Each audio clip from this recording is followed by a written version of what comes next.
Elisha replied, "Hear the word of the Lord. This is what the Lord says. About this time tomorrow at the gate of Samaria, 6 quarts of fine meal will sell for a shekel, and 12 quarts of barley will sell for a shekel." Then the captain, the king's right-hand man, responded to the man of God, "Look, even if the Lord were to make windows in heaven, could this really happen?"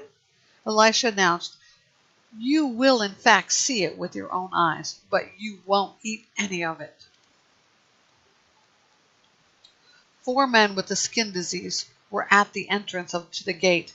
They said to each other, "Why just sit here until we die? If we say, 'Let's go into the city,' we will die there because the famine is in the city. But if we sit here, we will also die. So now, come on, let's go to the Arameans' camp. If they let us live, we will live. If they kill us, we will die."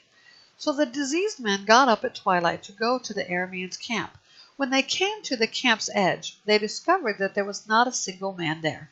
For the Lord had caused the Aramean camp to hear the sound of chariots, horses, and a great army. The Arameans had said to each other, "The king of Israel must have hired the kings of the Hittites and the kings of Egypt to attack us." So they had gotten up and fled at twilight, abandoning their tents, horses, and donkeys. The camp was intact, and they fled for their lives.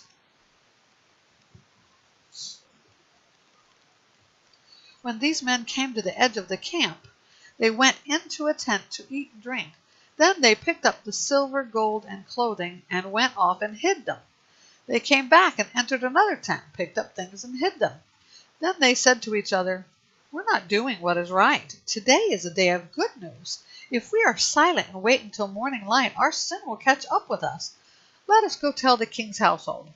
The diseased men went and called to the city's gatekeepers and told them, "We went to the Aramean camp and no one was there. No human sounds. There was nothing but tethered horses and donkeys, and the tents were intact." The gatekeepers called out, and the news was reported to the king's household.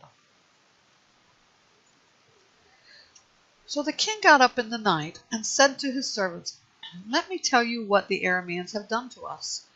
They know we are starving, so they have left the camp to hide in the open country, thinking, 'When they come out of the city, we will take them alive and go into the city.'"